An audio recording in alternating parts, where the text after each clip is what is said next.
Alyssa, do you like to win free stuff? Yes. Including a copy of Patchwork? Yes. So convincing. Well, stick around till the end of this video, guys, and then we'll tell you how to win a copy of Patchwork.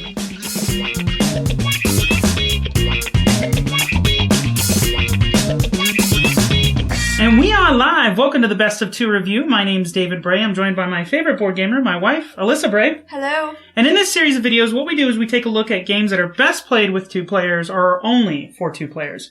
And today we're going to be taking take a look at Patchwork, which falls into that latter category. This game is for only two players, and it's designed from one of our favorite designers, UA Rosenberg, who makes one of our absolutely most favorite games, Caverna. Woohoo!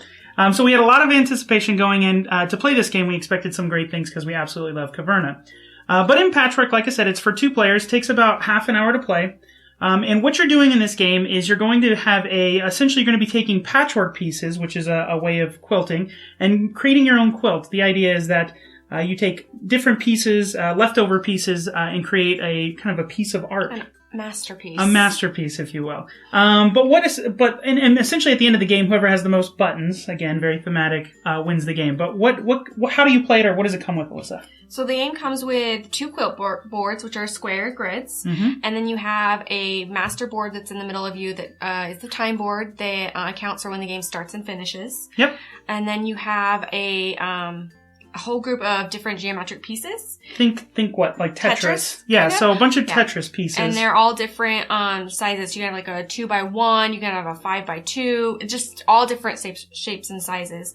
And those are all placed in a circle around the main board, and that's how you go around picking your pieces. Yep. And then it comes with buttons, of course.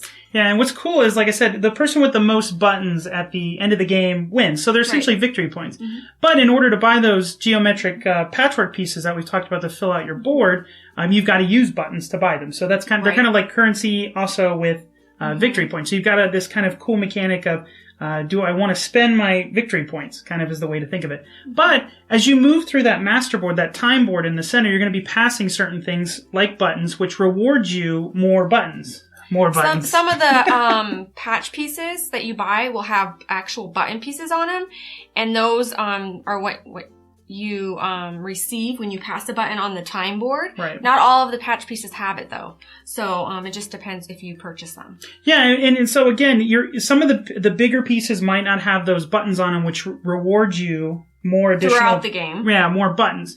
And what's nice is like I said, it's got this Tetris feel to it, because when you're filling out this grid, you're going to have spaces that are kind of fit very unique shapes and sizes. So you've got to really spatially figure out how you want to fit it together. Man, it makes your brain think. Yeah, so it's a simple game. That's one of the things about it. Like I said, it only takes about half an hour to play. It's an absolutely beautiful game as far as the artwork in it. It's only, I want to say it's probably somewhere between $20 and $30 too, so it's not an expensive game. So now that we've kind of talked about how to play it, why don't we do a standard review? So hands out. Okay, now remember folks, thumbs up is a great game, thumbs to the side is a good game, and thumbs down is a bad game. So on the count of 3. 1, 2, 3. Are you kidding me? I don't know you. I always think you're going to do thumbs up when you do a thumbs to the side. Okay, so let's start with you. Why is this not a great game? It's not, because there's not too many components to it. It's very straightforward. Gotcha, okay. It is like cut and dried. It's like, this is what you can do, or this is what you can do, and it's just boom, boom, boom, and then it's done. Right. But I appreciate that also. That's part of why I like the game. Mm-hmm. But it's just not, This might be a little too simple. Yeah, a little, but I appreciate that also. The reason for me that it's a great game is actually for the exact same reason. This is a very simple game, and I get what you're saying that there's not a lot of strategy there, but I've played this game a couple different ways. Sometimes I go for I want to get the biggest pieces that take up the most space and might not reward the most buttons to see if that's the strategy to go with. Or maybe I'll go with the strategy that gives me the most buttons so I get the most income at the end of the game each time I pass a button on the master time board. And each time, it does it every time is different because you're placing those geometric shapes around the time board randomly each time. There's not really a set. I never feel like I have this is the optimal strategy of this game. Now maybe I just haven't played it enough. But it always feels different. It always feels like, I've got to kind of play the other player, because one thing that you can do in this game is you can essentially not build a patchwork piece. You can just advance further down that time track, one further than your opponent. And in this game, the person who's in last always goes. So it's not this, Alyssa takes a turn, I take a turn, Alyssa takes... It's whoever's in the last spot. So you could technically take multiple turns in a row. Right. So it's got this... it is simple. It's very simple to play, but there is some strategy about what pieces, because you can only pick... like I said, there's random pieces, and you can only pick up to 3 away from your currently on that random circle of geometric pieces. There's definitely strategy to the game. Yeah. I'm not saying that there's not. It's more that this is what you do. This is what you can do. Or there's only a couple options. Right. But the strategy lies in where do you place your first patch on your board, because that determines everything. That is literally the epicenter of your game. Yeah. And then also when you're going around the big circle,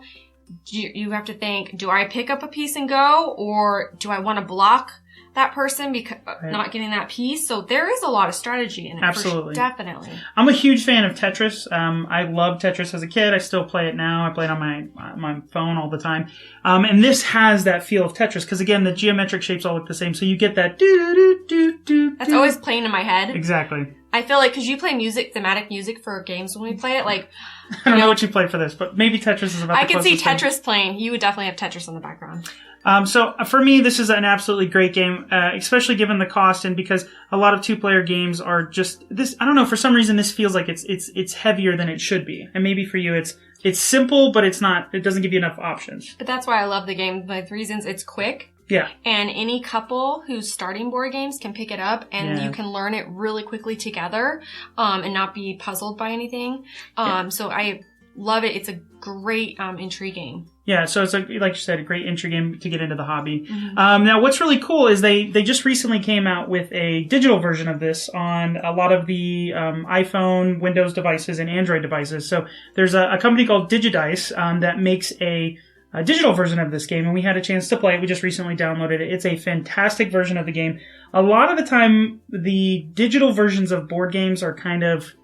They don't feel like there's a lot of love put into them. This one does. Even just like the artwork matches the artwork from the board. Yeah, the little quilt pieces are actually really cute, and they have the fabric-y touches to it. Yeah, and I also like the fact in this digital version you can play against, you could do like couch versus. So I play a piece and then I hand the phone to Alyssa and she plays, just like we would do with the real game. Or you could play your friends online, or you can even go and play people across the world through like rank matches. Yeah, so it's very, very cool. But it's an absolutely gorgeous version of the game. I applaud Digidice for doing a good job on that end. And what's actually really cool... Go ahead. Well, I love digital versions of games because it's my time to practice behind the scenes of him so I can beat him in real life. Yeah. Yeah. So what's cool is Digidice actually reached out to us. Alexander from Digidice reached out to us, and we're going to be giving away a bunch of different codes for the game. We actually have 3 codes for the iOS version, 3 codes for the Android version, and 3 codes for the Windows Phone version. So what we're going to do, we're going to have a little contest here. It's not very difficult to enter the contest. All we need you to do is down below in the comments. We need a couple things from you. One, you have to tell us whether you're Team Polka Dot, or Team Stripes. Okay? So put that in the comments, and then also list which version of the game you want to potentially win. So if you have an iPhone, you'd want the iOS, Android device, and Windows device. And then what we'll do is we're going to pick the winners at the end of on April 16th, which is my birthday. April 16th, so you have some time to enter the contest. We will randomly be picking people to win the contest, and then we'll get in touch with you. Just like I said, through YouTube, we'll send you and let you know that you won. So again, it's either Team Polka Dot or Team Stripe, okay? Team Stripe. Polka dots. I have polka dot socks on right now. Okay. So again, definitely check out Patchwork. A great game for me, a good game for Melissa, and I think if you were going to say to introduce to people, this is a great game. It's a great game. I have high expectations. Maybe that's it. And then also, if you want, check out the Digidice version on your mobile devices. It's about $2, so it's definitely worth it. $2 to $4. I think it's $3 to $4. It's not very expensive. Until next time, bye. See ya.